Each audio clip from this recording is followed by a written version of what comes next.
Hello everyone and welcome to the FPL Cougar Show. I'm Chris. I'm Kieran. And today we are looking at our FPL Cougar Cub picks for Gameweek 23. What that is, if you do not know, is where Kieran and I recommend a couple of players for this game week and the upcoming ones, and we also sort of compete against each other on a weekly basis. Last time out, it was a really exciting 2-point to 1-point victory for Chris. I had Lookman, you had James Rodriguez. What does that put the season totals at now? You have to remind me. You're now on 76. I'm on 59 across the season, so you're smashing that one. Yeah, doing okay. But I feel like I haven't had any good returns for weeks, so maybe this week it'll be back to business. All right.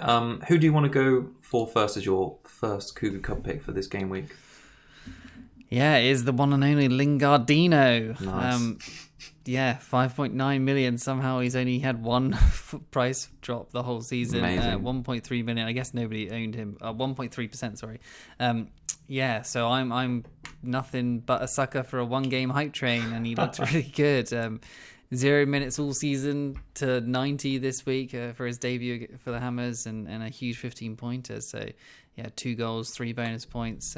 Looked good, honestly. Him and Antonio seem to have a really nice connection. That makes me happy enough for a possible Antonio captaincy shout this week. I like him. His game week 22 stats was 6 shots, was tied for the most of all players this week with Bruno. XG of 0.51, XG of 0.21, not amazing, but not bad either. 0 big chances, 2 key passes, 0 big chances created. So, didn't have any big chances, but still scored 2. Martinez was probably at fault for both his goals, I'd say. It was kind of bad saving. Don't often say that about Martinez, but his stats aren't amazing, as I said, but he does face Fulham.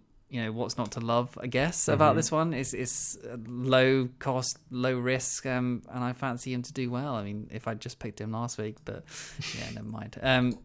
So he only actually had 2 touches in the box as well, which I guess was 2 goals. So, and only 6 in the final third of that game. So, I've got down here, I should probably start researching because it's going to put me well off. And in comparison, Eiling had 5 touches in the box last week. So, when Jay Lings is obviously a right wing attacker just behind Antonio. It should be a bit more than that, but he's there anyway, and I fancy him. Fixture, a little bit of form, why not? I thought it was nice that he put his highlights of the game on his YouTube channel. Like, there's been nothing for months. It's just like him doing interviews with other players, and all of a sudden there's finally some football footage.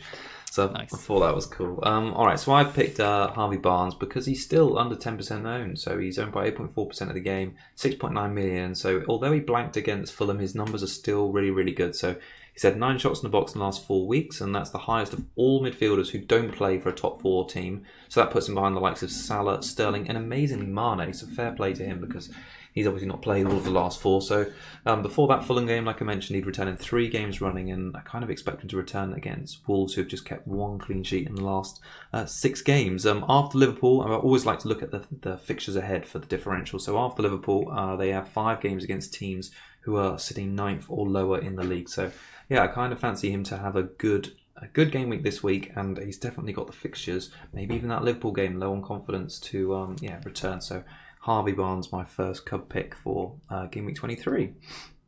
Who are you going to shout out about as your second pick? Callum Hudson-Odoi, Cho himself, 5.7 million at 0.8% owned, so real differential, even less owned than Lingard, weirdly.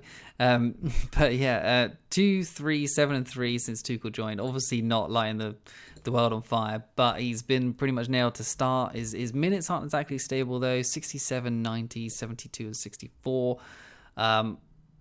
Hopefully he could do some damage in the time that he's on the pitch at least, and he has passed the eye test. So, playing wing back and played inside right forward under Tuchel last game. So when he played wing back, he basically didn't defend anyway. Was basically just a winger. So FPLcougers just taking the sort of just defensive role off him, I suppose, even though he is supposed to be doing some defending. Last 4 weeks, he's had 8 shots, 0 big chances, 7 key passes, 1 big chance created, which is okay on both sides. The 0 big chances is not ideal, but expecting some more to come up, especially with the fixture against Sheffield United this week. 0 goals, 1 assist over that time, 16 points. It's okay. So if he can get like an assist, maybe assist and a clean sheet, maybe. So that's like 7-8 points. I'd take that from a Cub pick. So, yeah. Every time I kind of research his stats, I'm kind of thinking, or both of these kind of players, I'm thinking, why am I picking these guys? But never mind. So Chelsea top 6 for teams for XG at the moment, which is decent enough. Big chances created.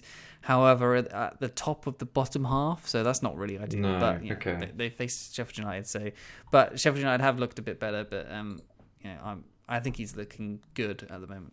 Well, I'm going to make it a Chelsea double up on the wing backs for the second differential pick, because I'm going to go for the guy on the other side. So Marcus Alonso, he's down 2% ownership, 5.6 million. I mean, gone are the days you were paying like 7 million plus or high sixes for Alonso. Yeah, he's dropped right down, obviously, thanks to not starting for a long, long time. But he's had 20 points in 2 games.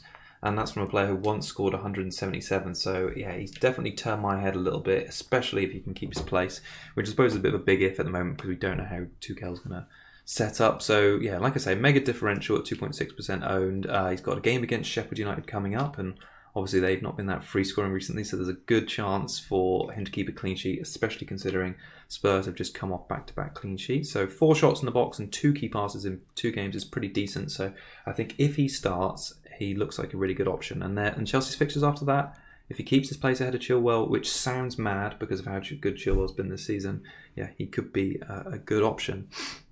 So which of those 2 are you going to pick as your main point scorer this game week? As a United fan, want to see him do well. Lingardinho on loan. Let's go. Okay, I'm going to go a little bit. I'm going to go for Alonso because I like the flair of the pick, but also because he's a super low ownership as well, making it a bit more exciting. Cool. All right, thanks everyone for joining us. We'll be back next time for another FPL Cougar Cubs video. Bye bye.